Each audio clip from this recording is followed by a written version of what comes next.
It's time for Clemson Sports Talk with Lawton Swan. Ready, set. Just call me Swanee. Tiger style. Tiger style.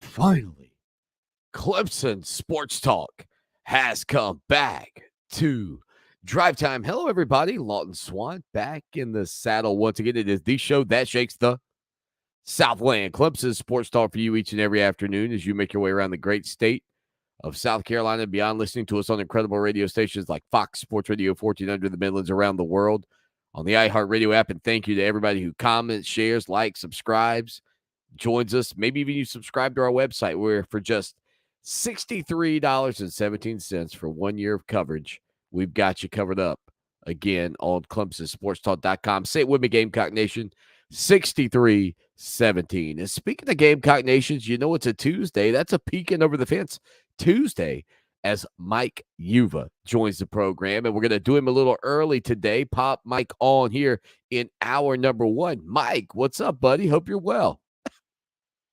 I'm doing well, Swanee. It was a very busy Monday in Columbia, as you and your listeners know, and it only gets busier today with Gamecock football having practice number one for spring ball, and then, of course, women's basketball, the tournament starting up later in the week. So everything that happened with Frank, of course, just adding a little bit more to our plate this week.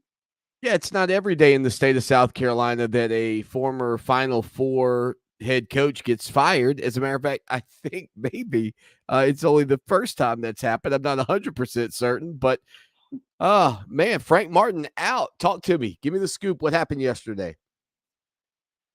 Well, shoot, I mean, bottom line is this. I mean, it was one of those things that once the NIT bracket came out and South Carolina was left off, we had an idea. And I say we, meaning, you know, a lot of the local media, the national media, from people that we spoke with, that as of that game on Thursday when they lost to Mississippi State, that if it was going to happen after not making the NIT on Sunday, that over the course of the next 24 to 48 hours, there could be a change.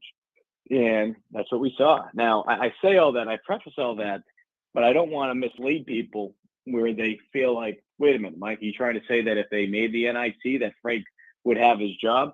Well, I'm not saying that I'm not quite saying that, but depending on what South Carolina would have been able to do in the tournament, that certainly could have changed some things. But ultimately, at the end of the day, South Carolina felt like it wanted to go in a different direction. It needed someone to be able to change the voice. And, you know, for Frank, I mean, look, I think the difficult part about the whole situation is if you're Frank, you look at where this team was a year ago.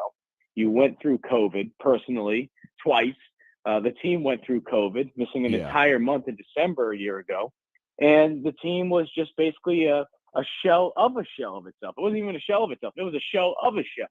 Well, you come back this season with 8 new guys, 8 new scholarship players, 9 new guys altogether, and you're able to lead this team to finish being tied for 5th in the SEC after being projected to finish 12th in the conference. Now, at the end of the day, yeah, you didn't make it to the tournament. You had some games that you lost that were just really, really ugly losses. But I say all that because, and this is a question that I want to ask Greg Tanner if we have the opportunity, is what was the expectations for this team going into the season? And I don't know if I'll ever truly get this answer, because if you could think back to last year, this team, this university extended Frank by 2 years. And I said it at the time, there was no difference in the salary. There was no difference with the buyout. If anything, the buyout went down just a little bit. Right. So for South Carolina, the reason of bringing Frank back, and I think it goes back to some of the reports that started to come out a year ago. South Carolina really didn't want Frank back, but their arm was twisted behind their back, because of the financial burden they were placed in because of COVID. And Frank came back, and he had 2 years extended to his contract, and nothing else changed. There's no added security. So Frank comes back. You know this team's not going to be that great to begin with, or at least the expectations of the team's not going to be that great, but yet they exceed those expectations. So why move on from him right now? What were the expectations going into the season? Was it make the tournament or bust? Because realistically, you look at that roster, there's no shot in hell that team was going to make it. But you know what? They actually made it closer than some people probably thought they were going to. So I just felt like Frank, when you look at everything, he was a dead man walking going into this season. Yeah, look, it was it's a weird spot to be in, Mike, right? Because South Carolina basketball, honestly, outside of short run with Eddie Fogler, and then, of course, having to go all the way back to legendary head coach Frank McGuire. I mean, this is a program where what was done, I would assume, by Coach Martin would have been enough to kind of decide when you wanted to go. How did the pressure tip over that quickly? I mean, I know it's been 5 years, but even still, it was kind of surprising to me. Matter of fact, I would say it was shocking to me to hear the news. Well, I think if you've been following the team the last couple of years in Columbia, it's not as shocking when you've felt the pulse of the fan base. And I think what it came down to is they had a taste. They had a taste of something that they've never tasted before, which is being able to go to the Final Four. Their first and only appearance in the last 18 years. Not their first, but their only appearance in the last 18 years. And obviously their first going to the Final Four. Well, and first wins, Mike, first wins in the NCAA tournament, I think, in my lifetime. Yep. Mm-hmm. So you say all that because now it's like, all right, the bar's risen.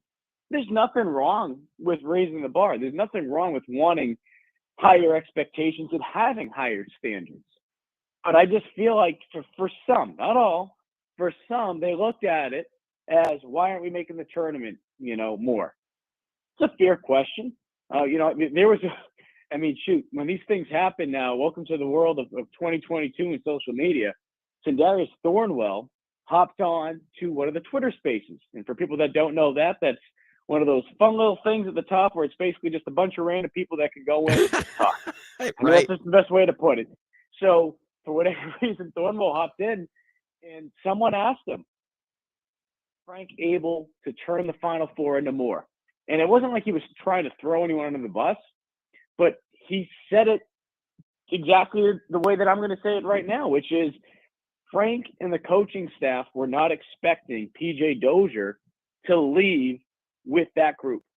They were expecting Dozier to come back, be able to help out the guys around him that were going to be returning, and be able to have some of those younger guys be able to develop and work with him. Now, and Thornwell said this to his credit. He's like, I can't blame PJ for, trying to make the most out of what we did with the Final Four. And it's obviously worked out for him outside of the injuries. I mean, he's playing in the league. It just took him a little bit longer to get to where he is from going undrafted and being able to hop around G League and this and that. But that's the first time I've heard it put in that manner. Do I ever expect Frank Martin to come out and say it that way? Maybe now, but I don't think he'd throw Thornwell under the bus. Dozier under the bus. I don't think Thornwell was trying to do that, but basically just paint the reasoning of this is why it didn't happen. They had a plan, meaning the coaching staff. They had a plan in place. Things changed. A big part of their plans, obviously, McDonald's All-American, a phenomenal local talent, and it threw a wrench into things. And even with that, South Carolina was able to finish. They were able to finish. I believe before COVID, they were tied for fourth for the most wins in the SEC over a period of 5 or 6 seasons. So before COVID happened. So they were still able to sustain success. It just wasn't the type of success that I think Gamecock fans, boosters, I'm sure some administrators as well, had hoped for it to be. They wanted more. And it goes back to what I said, Swanee. They had that taste. And once they had that taste, they wanted more because that bar had been risen. Mike Yuva again for the On3 Network, GamecockCentral.com that covers the South Carolina Gamecocks, hanging out with us today, talking about the news from yesterday as Frank Martin is out. So, Mike, is there an early list of potential candidates at this point, in your opinion? I mean, I've already heard that Martin might be looked at to return back to Kansas State, where he came from. All that being said, I mean, do you have any names of favor that you would throw out there? I mean, shoot, I'll tell you right now, there's going to be names that are obviously going to get floated around from a local standpoint. You're going to have guys like BJ Mackey, who's an assistant at Wake Forest. That's going to be a name that gets floated around. I think you at least make a call to him. He was part of that 97 SEC championship team. In addition to that, his son played a phenomenal role with that Final Four team. Do I think that Mackey is ready for a position like that? I just don't think it will happen right now. I think he's a phenomenal coach, but I can't see it happening right now. But you make that phone call. You make that phone call right now.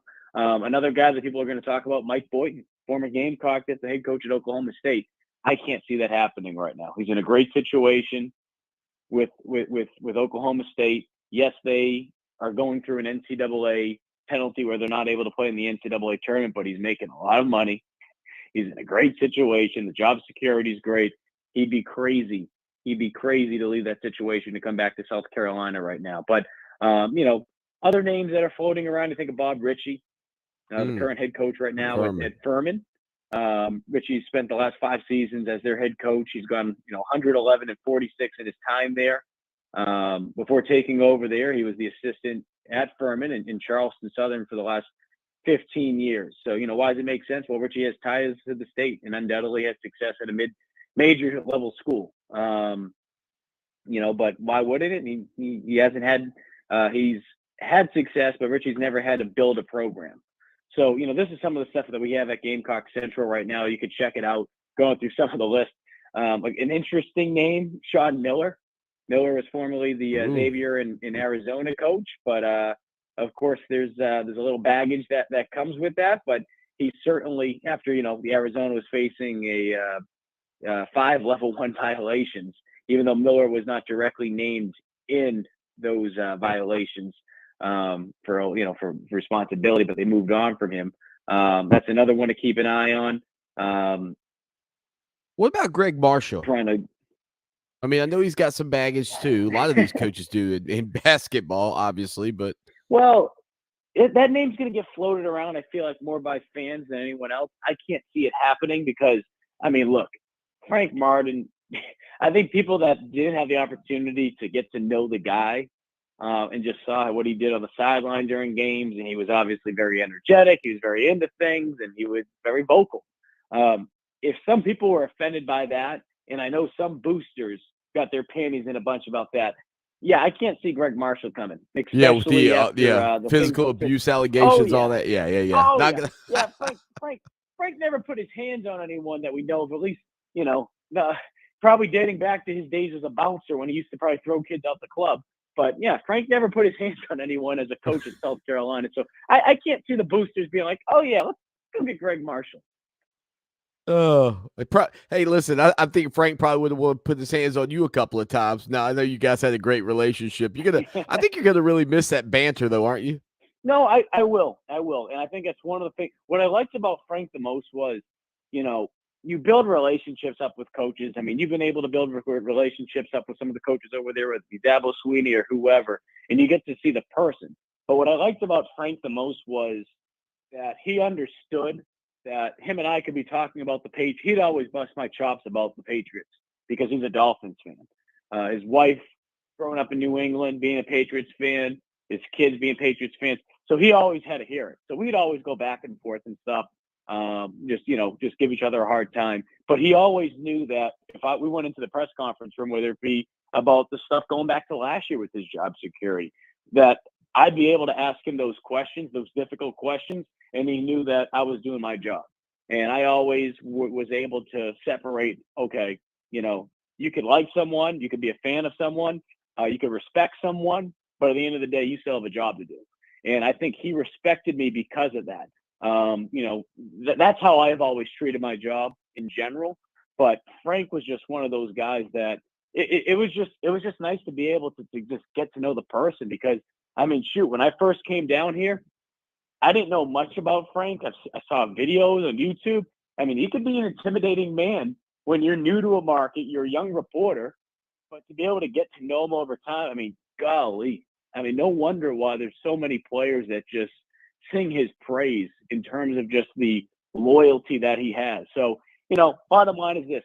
It's a shame how it ended for him at South Carolina, but whoever picks him up and gives him an opportunity, I mean, there's no question in my mind he's going to have success. There's no question in my mind, whether it be a mid-major school or a Power 5 school, wherever he goes, he will have success. He's proven it. He's proven it at Kansas City State. He's proven it at South Carolina. I think it's just for a multitude of reasons, but it goes back to this. Obviously Frank's coaching style is a little different, but I mean, I think what it comes down to is you look at the amount of money that the University of South Carolina puts into their program. They're ranked towards the bottom of the conference. They're not investing the type of money that you need to in order to have success. And I know Frank kind of hinted at it over time in the past. He didn't come out directly and say it, but I mean, when you see those type of numbers and you see where they're at, it's just like, you can understand the frustration. He wanted, I don't want to speak for Frank, but just the way I interpreted it, he wanted to be able to have a university invest more resources and more money into them so that they could go out there and be able to compete with some of those teams in the top of the conference. Because bottom line is this, I don't care what business you're in, you're always going to get what you put into it. No, look, I think it's a fair point. I think that's what Clemson fans are clamoring about. And I said yesterday, it feels like, given the fact that, and now look, Brad Brownell's been at Clemson longer than Frank Martin was at South Carolina. Brad Brownell's had more trips to the NCAA tournament than Frank Martin. But the Tigers' best run was a Sweet 16 run. And I just kind of wondered if watching South Carolina make this move yesterday might not end up sparking something in Clemson. But the concern, I think, in Tiger Town is that PJ Hall is, really likes Coach Brad Brownell. And in this free era of movement of players, if you axe the coach, there's a chance that your best player could leave. Oh, not just your best player, but 90% of your roster when you think about the transfer portal. And it's an interesting point that you brought up because as soon as the Frank Martin news came out, one of the first people to tweet was Gigi Jackson, one of the top prospects in the country, the number one prospect for the class of 2023 who was planning on reclassifying if he decided to go to South Carolina. And, as of yesterday morning on our website on 3, Gigi Jackson had a 76% chance of committing to South Carolina. That's where the crystal balls were. Yeah. So it just tells you how close he was to making that decision. And his relationship with Frank, a big, big part. Now, does that mean that, South Carolina's chances of getting Gigi are gone? No, there's always, a chance. But if I had to put a percent on it, shoot, I'd put it around like 10%. I mean, I think it drops down that much just because he wanted to go there, obviously for playing in state, but for playing for Frank. And by doing that, I think that's the way you got to look at it. Look, South Carolina, they could have waited. They could have waited. I thought that's what they were going to do, I thought that's what was going to happen, that they would let Frank be able to have that extra year, knowing that, okay, if things don't work out, we move on, and possibly, depending on when the season ends next season, if you want to move on from Frank, then that buyout goes bye-bye if you wait by April 1st of 2023. Mike, I'll tell you what, man, we're coming up against a break. I know we don't typically roll over with Mike Yuba here on a Tuesday afternoon, but in light of everything that's gone on in Columbia with Frank Martin being fired, the South Carolina Gamecocks this past weekend with a baseball series against number 1 Texas, which they won, which Tiger fans ironically helps you. And Tom Brady making his return. Mike Yuba is a big Patriots fan. We'll keep Mike on hold. I'm going to put Mike on hold. Mike, we'll come right back. We'll dive further into your conversations about Frank Martin's situation and the message that was sent yesterday when the Gamecocks got rid of their head coach. Stay with us. Back at it on a Tuesday afternoon. Mike Yuba, Gamecock Central, joins us as we peek over the fence into the backyard of the South Carolina Gamecocks. And, Mike, you were talking about Martin's contract and the fact they could have saved a little money if they would have waited until April the 1st next year, right? They didn't even wait until April 1st of this year. So that buyout would have dropped down to just below $3 million if you waited until April 1st. Going back to last year when they structured the contract, his buyout, which was originally set for $3.3 million, that dropped down to $3 million this year. So Frank's going to have received $3 million for going away. Must be nice. But it shows you that this university, they made a statement today. I'll give South Carolina that. They didn't wait until April 1st. And by doing it today, two things happen. One, it sends a message that you want to be able to take steps to the next level, and you believe that in order to do that, you need to get a new coach. So, only time will tell if that will be the case. But you give credit to at least the thinking. That's how you feel. Rip the Band-Aid off, move forward. Number two, what it shows is that you're committed to getting this thing done now so that you can go out and get a broader search going on for coaches, and you're not putting yourself behind the eight ball, knowing that 4 other teams in your conference, now 3 really, because Georgia already made the hire with Mike White, but you already have teams in your conference that are looking for a head coach as well. So if you wait until April 1st to save a couple bucks, it shows, number one, that you're freaking cheap, but number two, that side of it is more important to you than going out and find the best man for the job. I'll say this though, Swanee. Yeah. We always say the grass always green on the other side.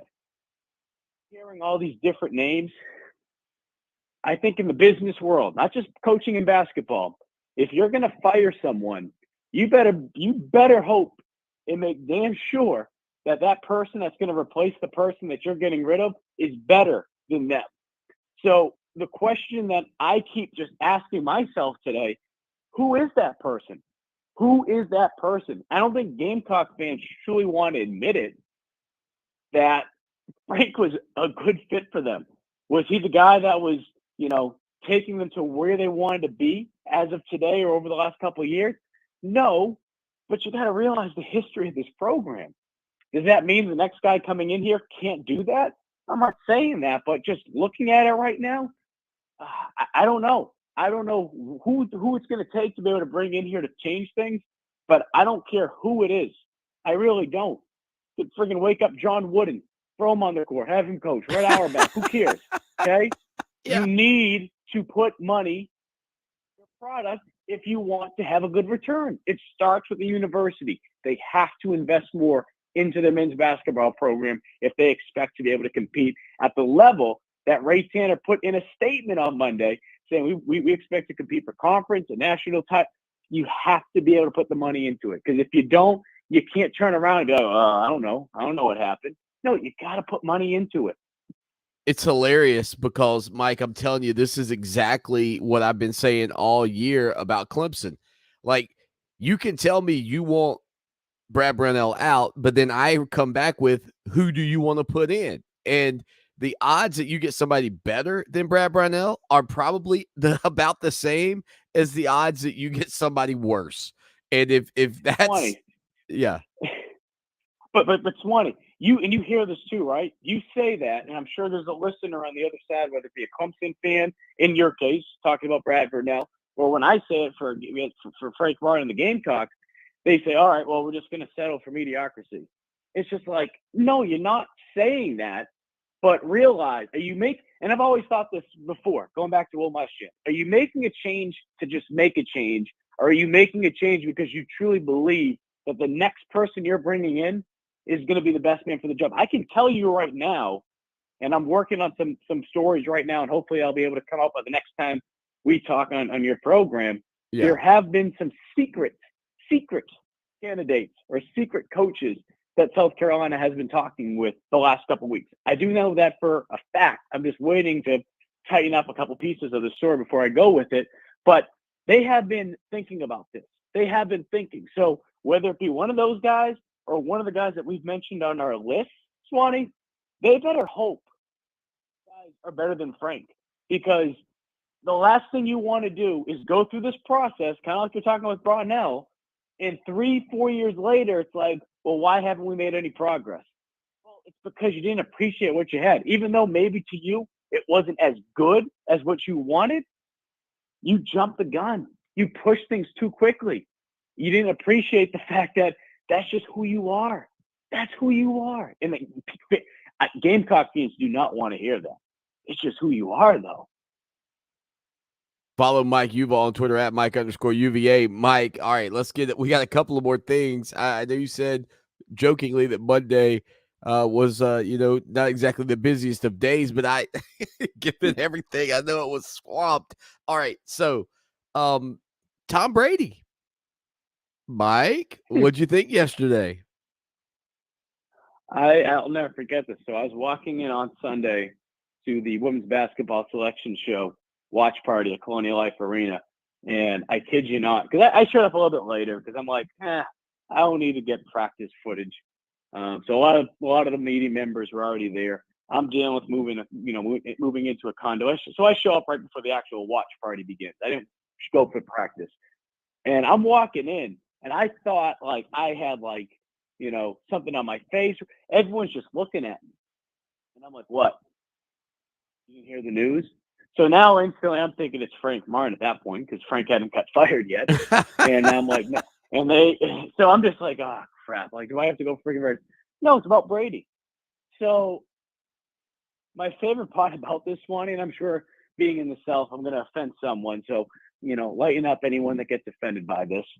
The fact that I even have to preface this just goes to show how some people get so offended these days. I saw something on Twitter the other day. It was a magazine rack. It had 2 magazines with Tom Brady's face on them, and the 2 other magazines were of Jesus on them. And as soon as I saw that, Swanee, I should have known something was going to happen because Brady comes back on Sunday, and that man returns after 40 days of being away. I mean, I know another guy that returned back after 40 days. I'm just saying.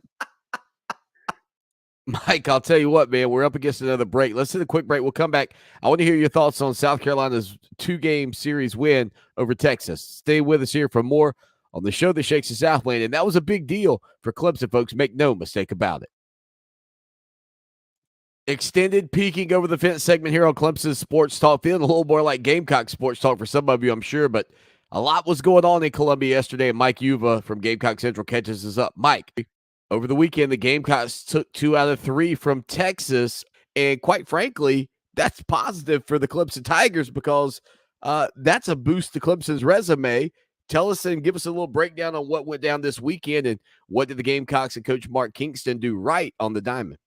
Oh, no question. No question. If you're a Clemson fan, I know it probably pains you to say it, but you do want to see South Carolina do well when they're not playing you because the better they do, the better that series win, that sweep against them looks when you go back to a strength of schedule standpoint. You just break everything down. I think with South Carolina, what it came down to was, number one, they changed things up a little bit. The doubleheader certainly helped them by not playing on Friday.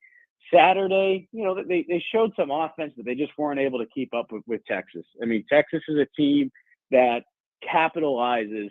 I think the percentage is something crazy, Swanee, going into the weekend. I believe 45% of their runs are with 2 outs. I mean, that just tells you everything about this team. They are just a team that when they're pushed in the corner, they find a way to make things happen. But for this Gamecock team, I mean, we knew it even going back to the series against Clemson, right? You knew that pitching had been an issue for South Carolina, and on top of that, trying to find guys that could fill those roles because of just the injuries that they went through. A guy that stepped up this weekend was Matthew Becker, and Becker was phenomenal. I believe he received some SEC honors on Monday. He's a guy that went out there and just did his thing. He just did his thing. 6 innings, 1 hit, 1 run, 11 Ks. I mean, the guy was just phenomenal. Was just absolutely phenomenal. So I say all that because if any good for South Carolina outside of the obvious, which is being able to win and being able to take a series against the number 1 team in the land, if anything good came out of this weekend, it's just that you were able to find, hopefully, that next pitcher that you desperately need in your rotation. Now, the question is, how did you decide to use some of these starters? Will Sanders did not pitch the first game. Will Sanders is South Carolina's ace. He pitched the second game, or in this case, the first game of the doubleheader that day.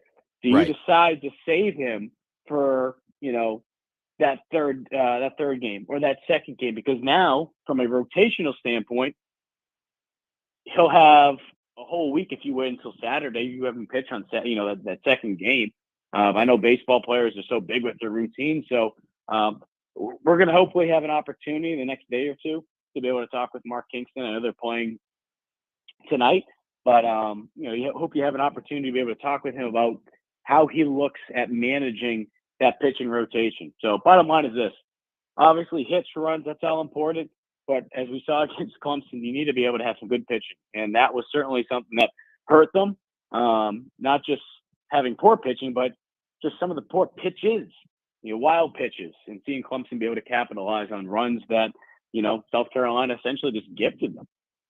As Mike mentioned, the Gamecocks take on Gardner-Webb tonight at 7 o'clock on the SEC Network Plus, and then they'll open SEC play against Tennessee this weekend on the road in Knoxville. Final thing on that Texas game, Mike, that's a future SEC ball club. Did you get over to the stadium, and is there already that vibe about, this team coming into the league, or is it still very much, hey, this was SEC, Big 12, blah, blah, blah, blah, blah? I was still recuperating from my my quick trip down for Tampa, and I say quick trip because I felt like as soon as I got here, South Carolina lost, and I had to leave the next day. So, felt like if anyone remembers that Grandpa Simpson gif, where he walks in, puts his head on the rack, turns around. That was me. Yeah, that was me down in Tampa. We got some Cuban cigars though, so that's good. But outside of that, no, I really didn't have an opportunity. I'll say this though. Despite the crappy weather, I think it was probably like in the low 50s. The wind was just an absolute, just swirling around. Texas fans traveled well. Obviously, it would have been better to have had a nice weekend weather-wise and be able to have a Friday night game. But I definitely can see it being one of those series. It's a name. It's a name. Football standpoint, we know what it's going to do for football. But for basketball, it's a name. You think of how it will impact baseball. It's going to have basketball will have an impact with women's basketball with Vic Schaefer. They just won the Big 12 championship. So, there's going to be excitement, no question about it, when Texas and Oklahoma come over. But man, it is neat just to see so many people care about baseball when you have two schools like that. And obviously, we see it too when Clemson plays South Carolina. Follow Mike on Twitter, again, at Mike_UVA, GamecockCentral.com, the On3 network covering your South Carolina Gamecocks. Mike, buddy, a little extended segment, but we always appreciate you. I appreciate it, Swanee. 803-450-0086 to put a bow on hour number one. Coming up in just a little bit, we'll hear from Clemson defensive backs coach Mike Reed. We'll get that in, and then I'll tell you what we'll do. And then we'll pop on some Mike Reed in hour number two of the show as well. Again, the NCAA tournament, it's here. The Tigers aren't involved. The Gamecocks aren't involved. But you can be with all these tournament pick'ems and challenges and brackets. I won't be. You know me. I have standards. I have rules. I'm not making a single pick in the NCAA tournament until we are down to 64. It is my yearly protest because I, unlike many of you, I don't like picking when there are 68 teams.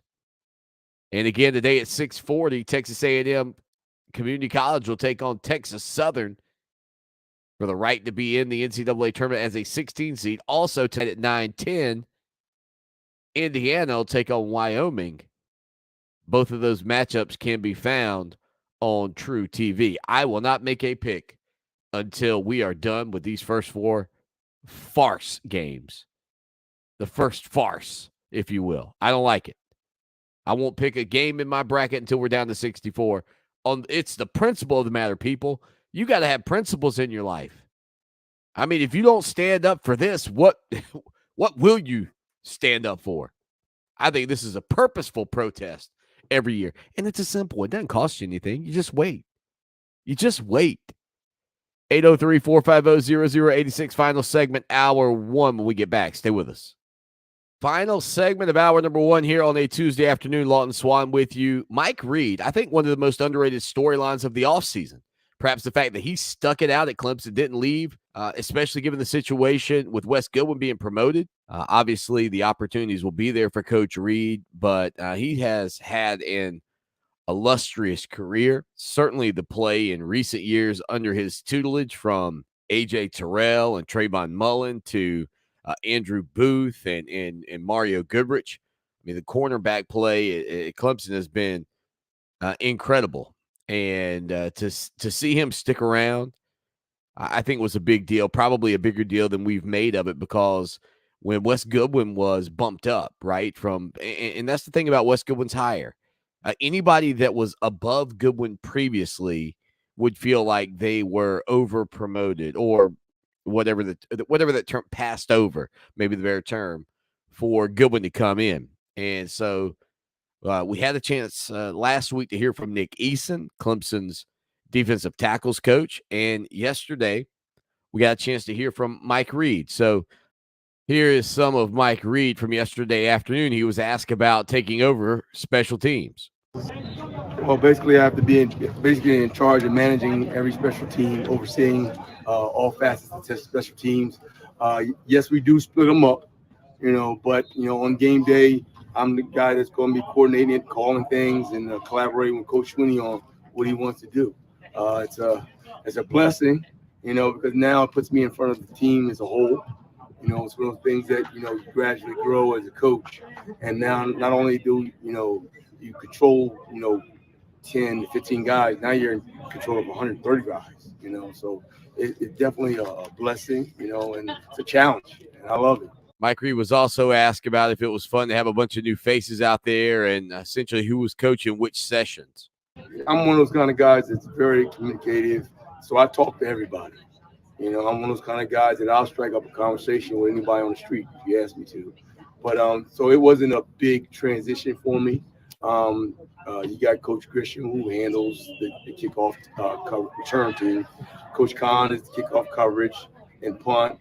I do the punt return and kickoff return. So we all have different facets within the special teams, because not one coach can coach all 12 or all 11 at one time. Mike Reed was also asked about Will Taylor. Obviously, he's out with a knee injury and still playing baseball and hoping to get back. But I just asked sort of what the plan was for him as far as possibly being involved in the punt return game this coming season. Well, it just depends. He's got to work himself back in. He's a natural. When you have a young man with that caliber who transfer his baseball skills over to football, he can track the ball. He's very athletic with the ball in his hand, so it was a no-brainer to have him back there catching the ball. Kickoff return, it's up in the air. Everybody's auditioning for positions out here, and that's the one good thing about spring.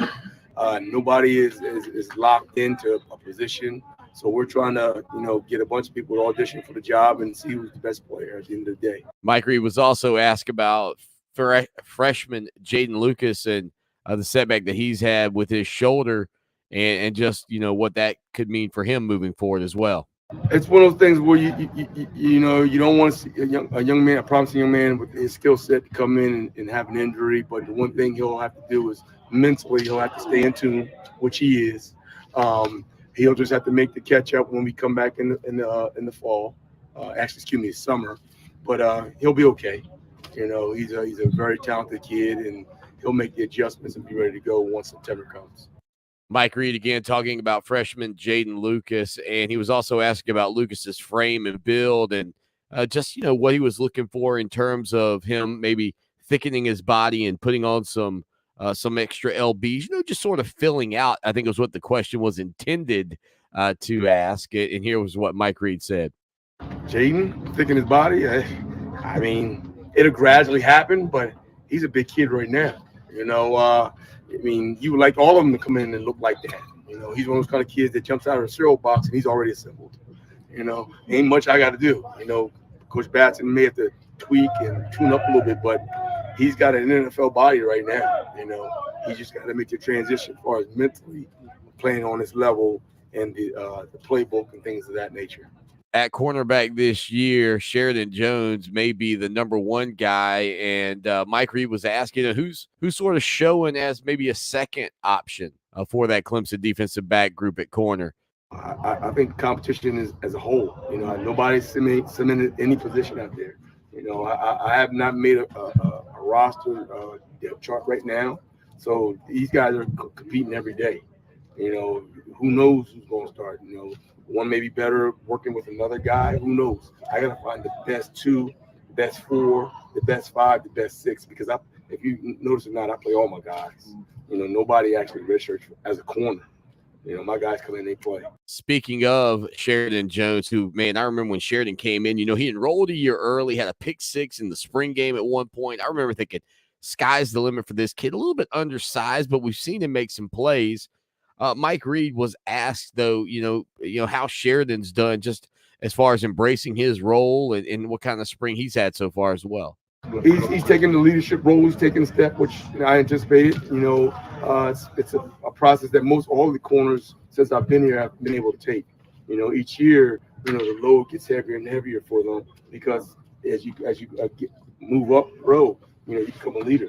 And that's one of the beauties about playing guys early is they're not new to it when it happens. Defensive backs and special teams coach Mike Reed was also asked about some of those younger guys and what he's seen from them, just as far as, skill sets, et cetera, what they've brought to the table when given the opportunities as well. I've seen a lot as far as skill set, they are what they are, as far as the reason why I recruited them. Mature kids, highly athletic, tough. They come in here with a good skill set, a basis, to build on. Sometimes you get kids that are very raw that, you've got to start from the ground up. A lot of these young men have a good foundation of football. They come from great programs where they've, been able to learn and been taught a lot. So it's a blessing to see it in action. You guys see that play Jaden Lucas made in the Under Armour game. And you see it out here in practice, you go, wow, this is what I saw on film and saw on tape. We will hear more from Mike Reed in hour number 2. Stay with us. It's time for Clemson Sports Talk with Lawton Swan. Ready, set! You call me Swanee. Tiger style. Tiger style.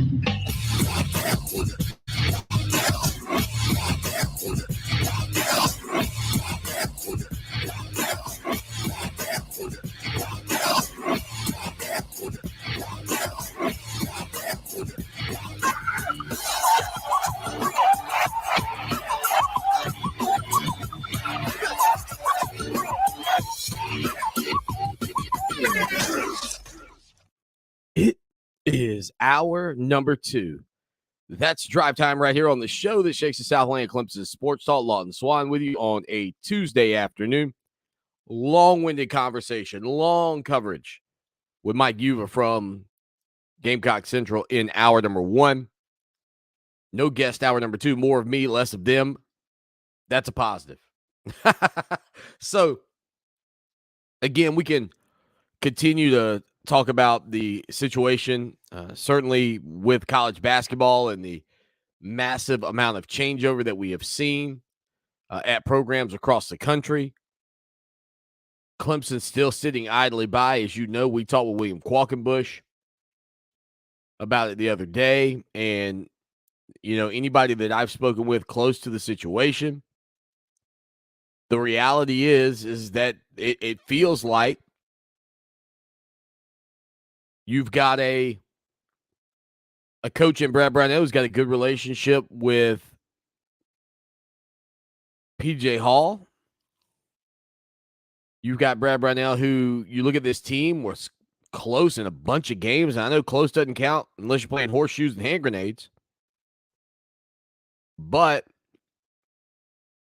one of the ideas that you're looking at is this is one of the negative sides of the free movement of players. And in basketball, unlike maybe even baseball or football, one player has so much power. I mean, you can literally go win a national title or at least compete or make a deep run in the NCAA tournament by landing one correct recruit. I mean, that's the thing about it. Like if you want to look at Clemson football and 2 national titles and playing in countless college football playoffs, you think about what it takes to get the pieces in place to pull that off. Like you don't just do that because of Deshaun Watson or Trevor Lawrence. There has to be a lot more around those guys. And I think the thing that you have to ask yourself is that when you look at Clemson's non-illustrious basketball career, again, not only have they never been able to land a guy that was good enough to carry this team into the Final Four, they've never landed a guy that was good enough to carry them to a conference tournament championship. Like, think about that. You really, in basketball, only have to get one guy one time. One. Who can lead you to that type of success. And I know that the players around said individual have to do something. Like, it can't just be Zion Williamson and this crew of also-rans. But if LeBron James back in 2006, 2007 can drag Daniel Gibson, Drew Gooden, Zydrunas Ilgauskas, Alexander Pavlovic, and those guys to the NBA Finals. I mean, if LeBron James can do that, then wouldn't one great player, you think, if you could get one just unbelievably great player, wouldn't you give him a chance to lead you to an ACC tournament title? Never happened at Clemson.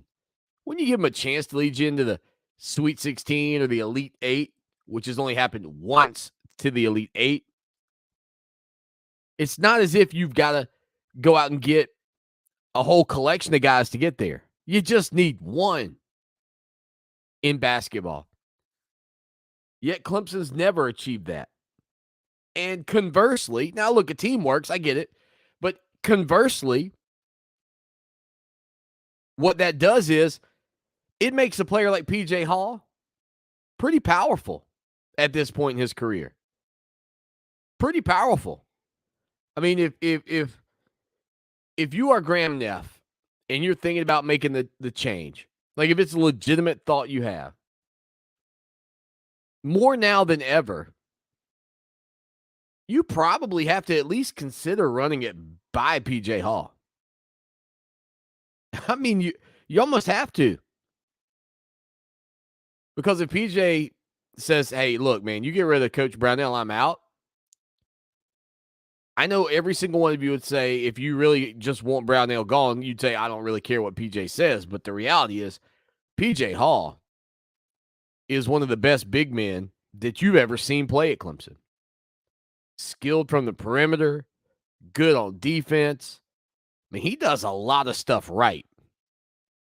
He does a lot more right than wrong, that's for sure. But I just don't know if you think about over the long haul, if this is the best move for basketball to have this ability for players to leave without having to sit.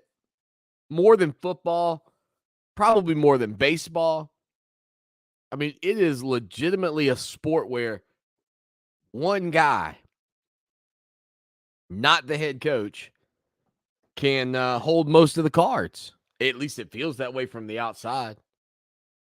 803-450-0086, 803-450-0086. But in the midst of the NCAA tournament looming, I mean, there has been coaching, the coaching carousel has been full bore, including Frank Martin being fired from South Carolina, Mike White at Florida, now in at Georgia as Tom Crean is out in Athens. We knew about Chris Mack being out at Louisville. Bruce Weber's out at Kansas State. Will Wade fired under the scrutiny that took place at LSU. Mark Turgeon out at Maryland. Quanzo Martin out at Missouri. I mean, these are big name programs from Power 5 conferences with vacancies, and they are vacancies that people will want to jump into. I mean, I get it. Not your traditional basketball powers are Georgia, South Carolina, but nonetheless, the carousel is churning. And I think the other thing you have to ask yourself too, maybe, right? Like on this Brad Brownell front, just a little bit, whether you believe in Brad Brownell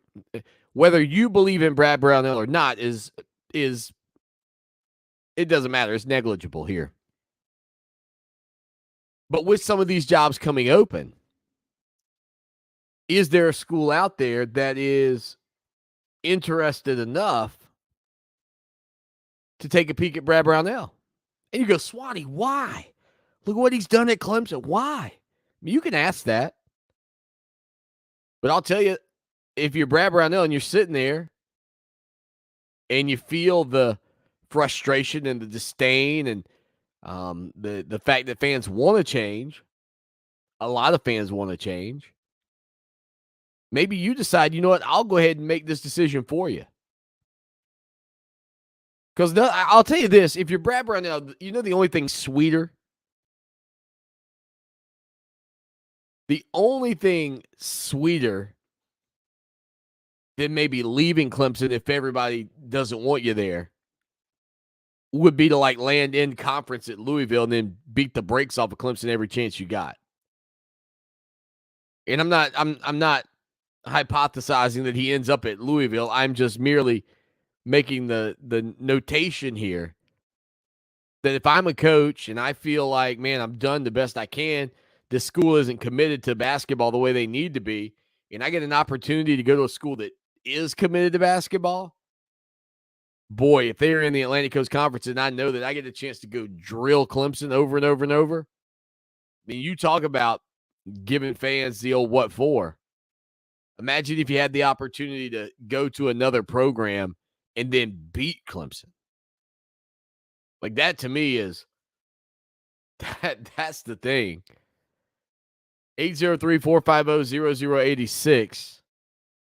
Text line and phone line. Speaking of the text line, my good buddy Double O hit us up. Apparently he has not been listening to the show. But nonetheless, he did decide to give us a call because I apparently have been using his name when I give out the phone lines. And as they say, the rent apparently is due. Well, surprise, surprise, surprise. Yeah, it's not Gomer Pyle. It's double O. That's a double O. And there's a charge for using that. Lawton, you're up to about 175 right now, but you keep getting making money for a double O, and I appreciate that. Hey, my Tigers, my baseball Tigers, 14-1, buddy. What am I talking about? I'm talking about my baseball team. Let's do this right. We're gonna go to Omaha this year. How about that, ladies and gentlemen? Y'all have a great day and adios, amigos. Double O calling the Omaha shot here on the program. Clemson baseball tonight, or this afternoon, I guess, coming up in about an hour and 48 minutes or so.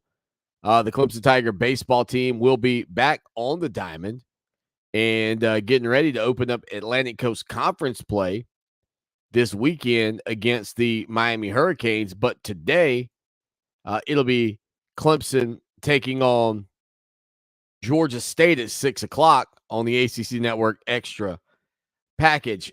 Can this team get to Omaha? Yeah, sure. I think, given what we've seen from them from the start of the year, given the fact that South Carolina just went out and took 2 of 3 from Texas, the way Clemson beat South Carolina, are they trending towards being a team in Omaha? Yeah, at this point, very early in the season, why not? Why not believe it?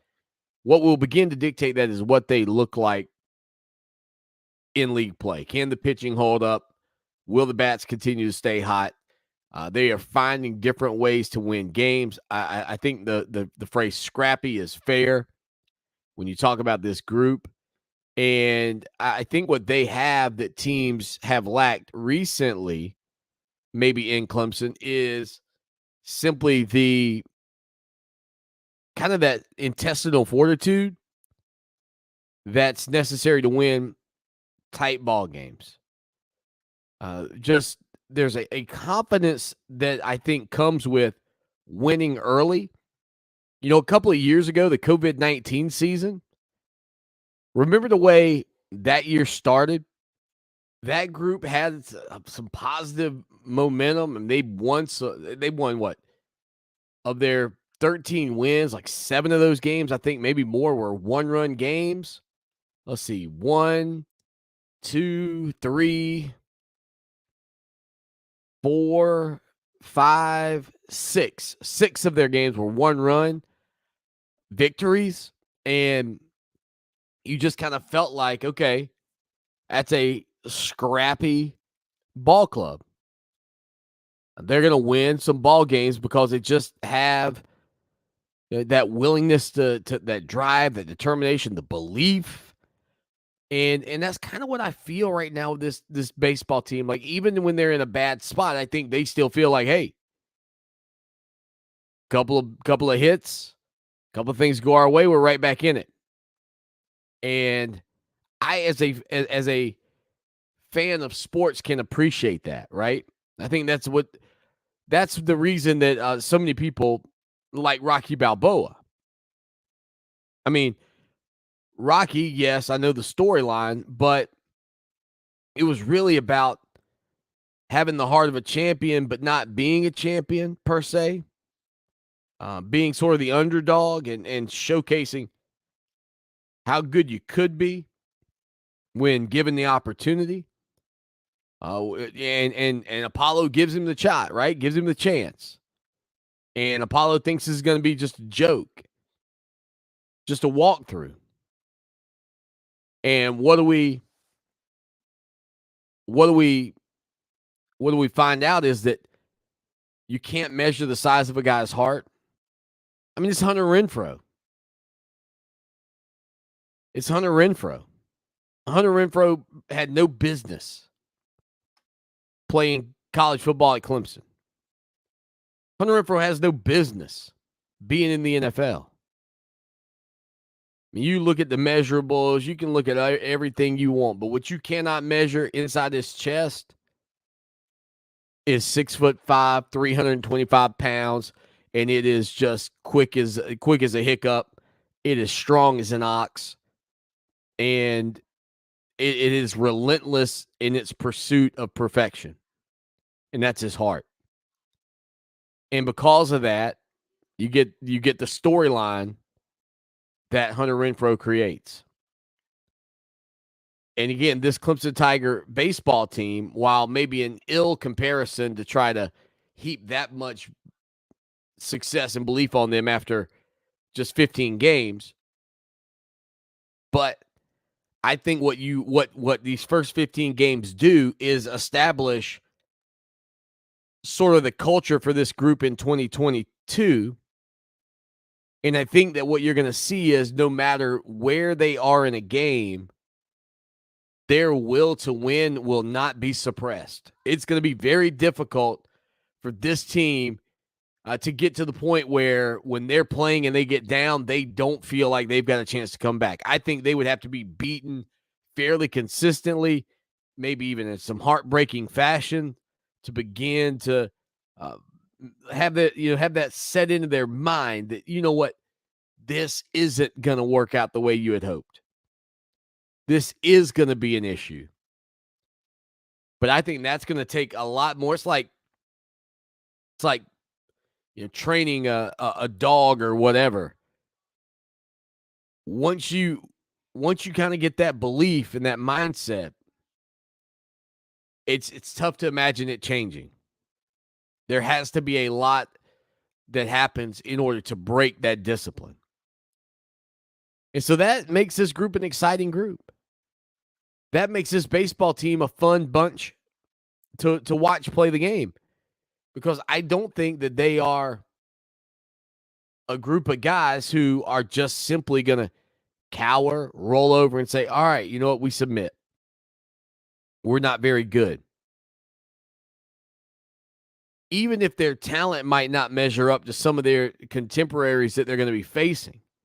Like, if talent becomes the measure, then I think they still have the ability to push themselves to overcome deficiencies, to get that key hit, to make that key play. And so that, I think, leads you to believe it's going to be a positive year for your Clemson Tiger baseball team. 803-450-0086. Mental health and wellness is a hot topic in college sports. And a couple of days ago, one offensive lineman at Ohio State, Harry Miller, decided to leave the game because of some of the thoughts he had in his head. And I think the awareness that we have now in sports is as great as it has ever been. We'll tell you who is stepping away from the game, why, and give you the rundown on why I think this is a big moment in college football. And while this player is not the first, I think his testimony will lead to more players deciding when they feel it's right to hang it up for mental health issues. We'll touch on that when we get back. Stay with us.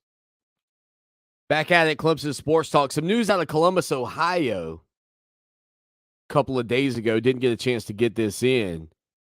Ohio State lineman Harry Miller announced that he is medically retiring from football late last week. That news comes after the Buford, Georgia native was dealing with some significant mental health issues regarding suicidal thoughts. Now, Ryan Day, his father, Raymond, actually committed suicide in 1988 when Day was a youngster. And I remember watching the special that ESPN, I think it was, put on about that situation. And so this is a issue that is near and dear to the hearts of Ryan Day. I don't like Ryan Day. You don't like Ryan Day. I mean, that's the thing, right there. There's certain coaches that just rub you the wrong way. But I think when you dig deeper and peel back the layers of that onion a little bit, or cake, or whatever you're peeling back the layers of, you find out, there's some things about this individual that I do like. Maybe I don't like them as the whole, the sum of the whole, but I think that there are some parts that I do. And I can appreciate Coach Day's emphasis on making sure that mental health and wellness is at the forefront in a lot of respects for these Ohio State Buckeyes players. And Miller, as a fourth-year player, notified Ryan Day of these thoughts.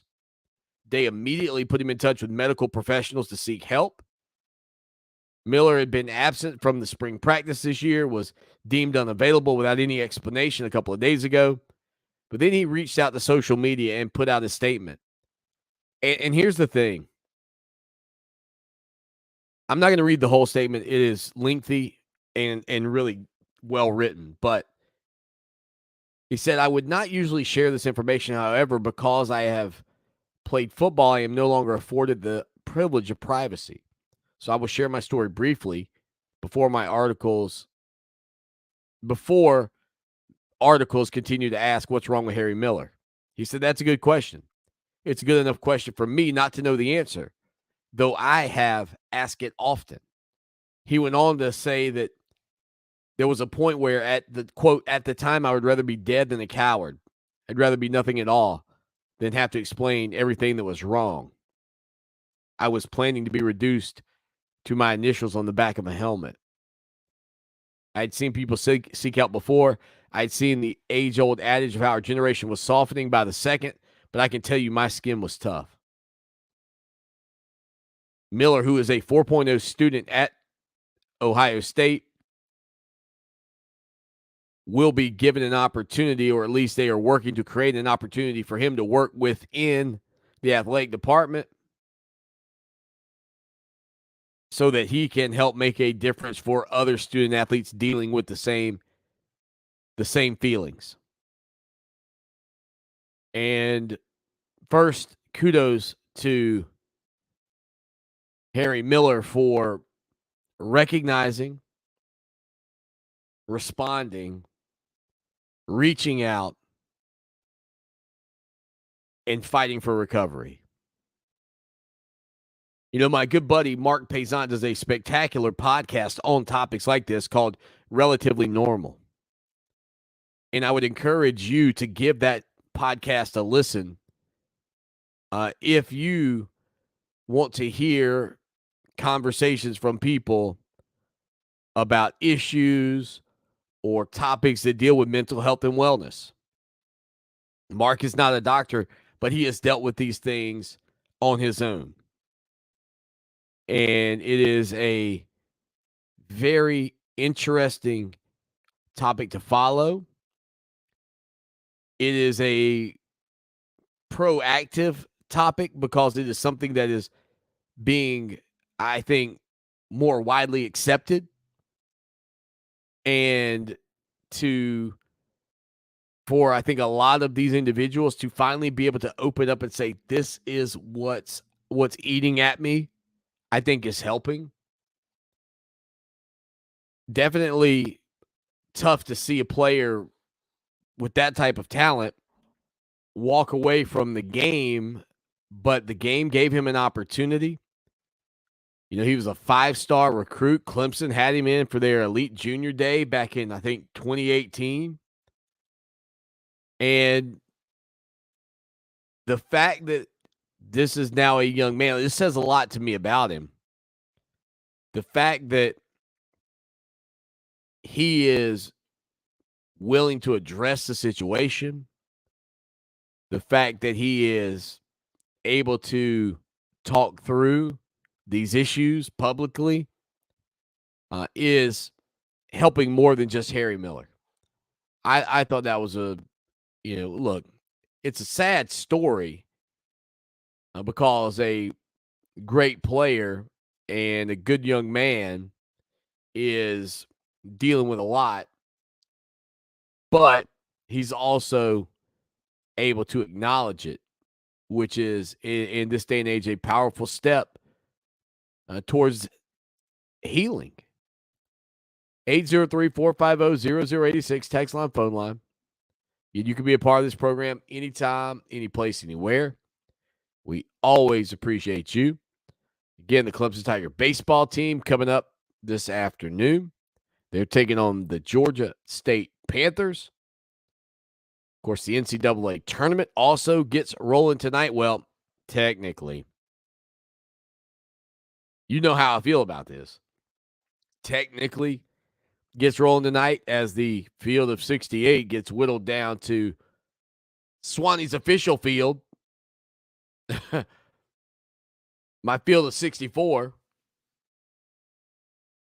But yeah, I think all in all, just kind of looking back on that Harry Miller story and thinking about the situation, man, good for that kid for recognizing it and attempting to, make a difference. And I can tell you as a parent, having kids of your own, that is a huge fear that you have in a lot of respects. And I'm sure that Harry's parents don't love the news, but I'm sure they are thankful that their son recognized it and was willing to move forward with trying to get some help and seek help. We'll hit a quick break here on the show that shakes the Southland. Back at it on a Tuesday afternoon, the show that shakes the Southland. So Deshaun Watson, he's been in the news lately. Obviously, more and more teams interested in figuring out how they can land Watson now that his legal issues seem to be clearing up a little bit. And I know we have talked here about the Carolina Panthers having an opportunity, maybe the Seattle Seahawks, maybe even Cleveland or Pittsburgh. One team that just popped up today, the Atlanta Falcons. Now, Deshaun Watson from Gainesville, Georgia, a native of the state of Georgia, a former Atlanta Falcons ball boy. The possibility is out there. A Falcons source told ESPN, quote, all options are open, but it's not going to be easy.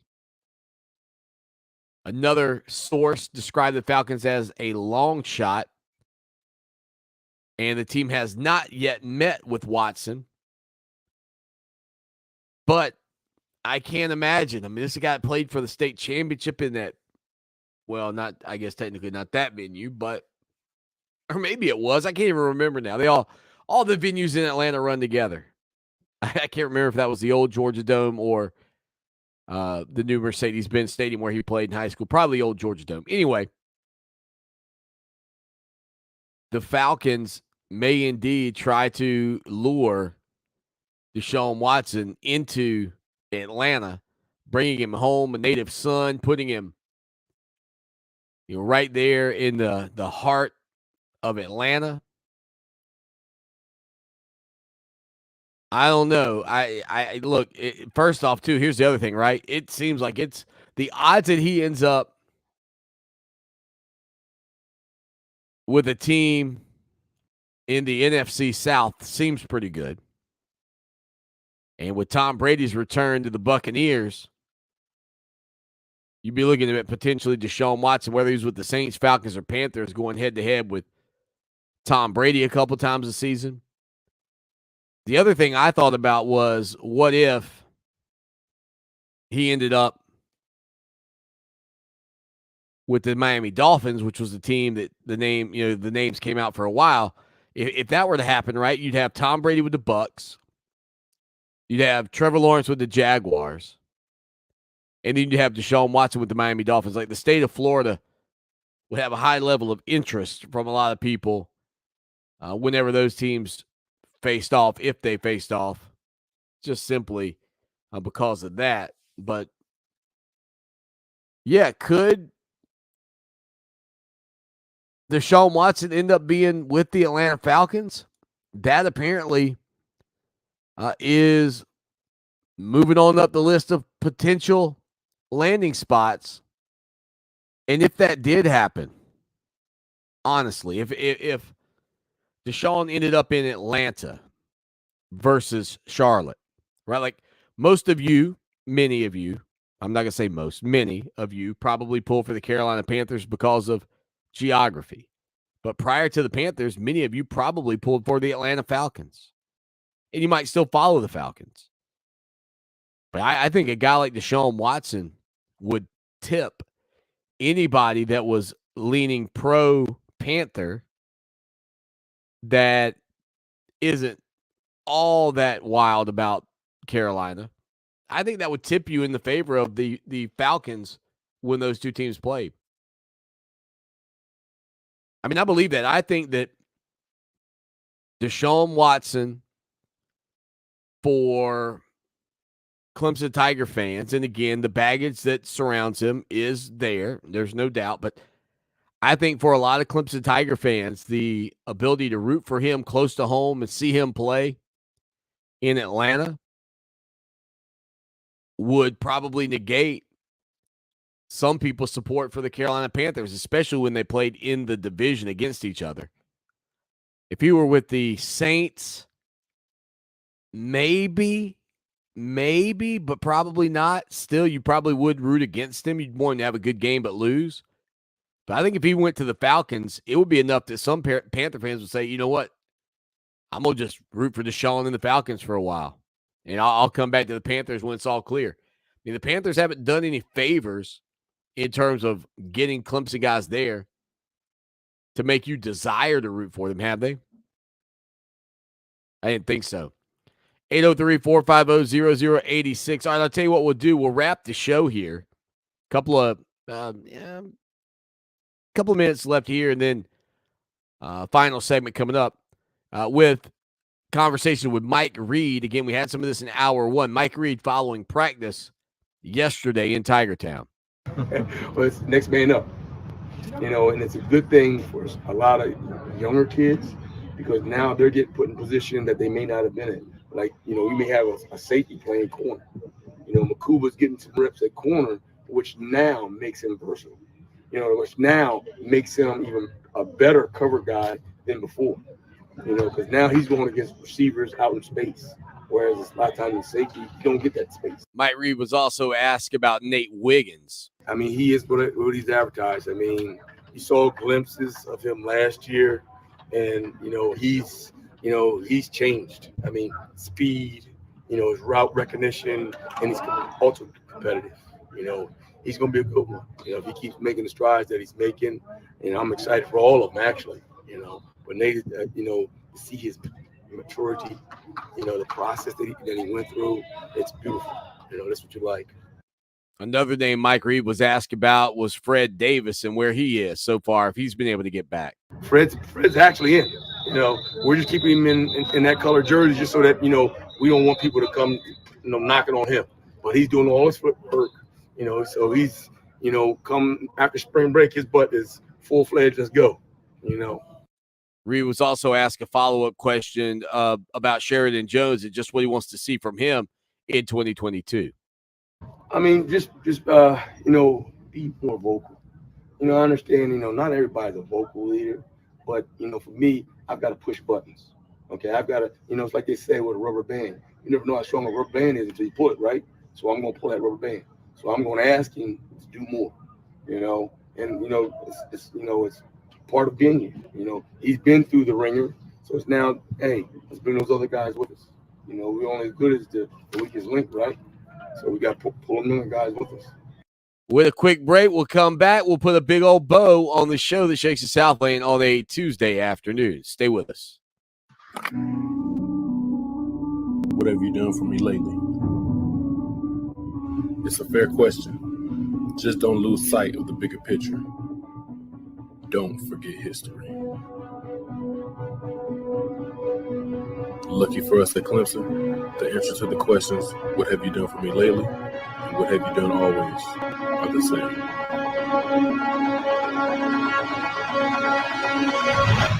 We win.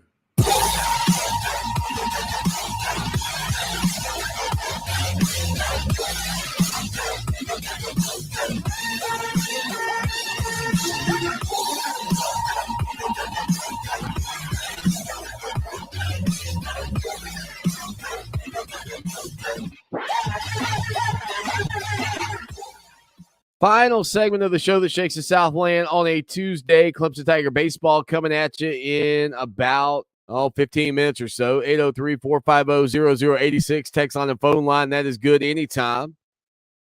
Clemson defensive backs coach and special teams coordinator Mike Reed met with the media yesterday. We played some of that for you in hour one, just a snippet or two a moment ago, and we'll re-rack it back for you here. Some more comments from Mike Reed. This time he addresses, what exactly specifically he wants to see from Sheridan Jones. Just playing confident all the time, believing what he's seeing. A lot of times with younger kids, they don't believe in what they see. They second guess. Whereas the older guy, you've already seen it. So let's go. They don't hesitate. Believe in what you see. Go get it. Mike Reed was also asked about Toriano Pride and what he's seen from him so far during these practices. Well, I have a picture that, people always ask me when I recruit, what's your typical corner? Toriano Pride. Okay. far as size, speed, strength, physicality. He has it. I mean, if you look at him on the practice field, I mean, he is legitimately what you want. Some people think, I recruit tall guys. No, that's not the case. I want the best guys. They happen to be taller. Okay, fine. I don't want to coach a bunch of Mike Reeds though. So, but he's a tremendous young man. Comes from a great football program, and like I said, he's the reason why I went out to St. Louis to go get a corner. Reed was also asked if there was any hesitation in having Will Shipley returning kicks, or is he just too good to keep from playing back there? I mean, at the end of the day, we got to put guys on the field that can make plays. And if he's a guy that's going to make the play, then we got to play him. I mean, who are we to sit there and say, oh, we want to hold you over here? We don't have that luxury. You guys saw it, in college sports today. You lose a game, you're out of the contention, So, we're in it to win it. So we're going to put the best guys on the field, and the best guys, guys that deserve to play are going to play. Mike Reed was asked to elaborate on what makes Will Shipley so good at returning kicks. You see it. He's a hell of an athlete. He's strong. He's fast. He's physical. He has no fear, and that's what you want. Heck, it's self-explanatory. Mike Reed was asked about Malcolm Green playing the nickel spot and any other players who could potentially play that role. You got Malcolm, you got RJ, you got Makuba. Toriano, once he learns the corner aspect of things, he's a guy that can go in there. So we have, that's the good thing about a lot of kids that we have. We've recruited a lot of athletic kids that you can't pigeonhole for one position. Guys that can do multiple things. And that's why you see, we're in a situation year in, year out when we have 10 wins. We have a season where we have injuries at a certain position, and you see other guys just step in. You see Kevin Swint, who comes here as a linebacker, and now he's playing some outside defensive end. He's a guy that's interchangeable. So that's the beauty about the guys that we recruited, and the mindset of our kids. Kids are selfless. They're going, hey, coach, you need me to do this? I'll do that. And that's what you like as a coach. Mike Reed was also asked about what those conversations were like with Dabo Swinney when he got the extra responsibility of becoming the special teams coach. Well, like I said, I've grown too. I've been stretched too.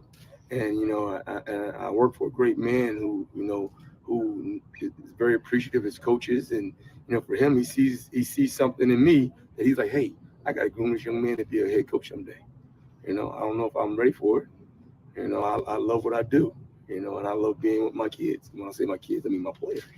So for me, it's a great situation to be in, for a coach to recognize me and see those qualities in me.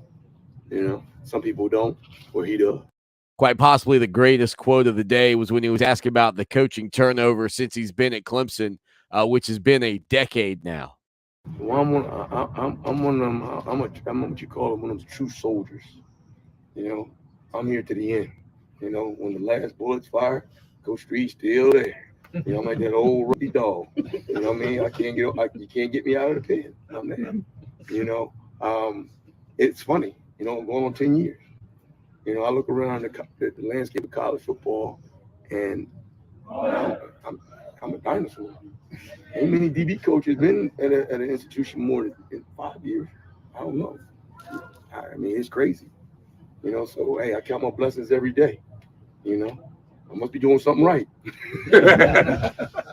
Mike Reed, the old rusty dog. He'll be there to the last. The what he say? The true soldier is not leaving till the last bullet's fired.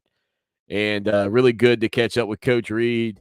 It's rare during the season that we get these opportunities. We really get these guys at the beginning of the year, and that's it. And so to have the chance to hear from him and Nick Easton, et cetera, and the rest of the coaching staff during this time of the year is a blessing for us, for sure. Thank you again for being a part of the program. Hope you enjoyed today's show. I know we gave you a lot of Gamecock coverage in hour one. There was a lot going on in the land of the Gamecocks. And you know what? Even though the name emblazoned in the lights of Purple and Orange Nation is Clemson Sports Talk, I do feel a level of responsibility to you to let you know what's going on over the other side of the fence. And that's why we have Mike Yuma on every Tuesday afternoon. Again, Clemson Tiger baseball getting set to take on Georgia State. Plus, the NCAA tournament opens up tonight, technically. We'll give you a recap of that and a lot more here on the show that shakes the Southland tomorrow. Until then, as always, y'all take care now and go Tigers.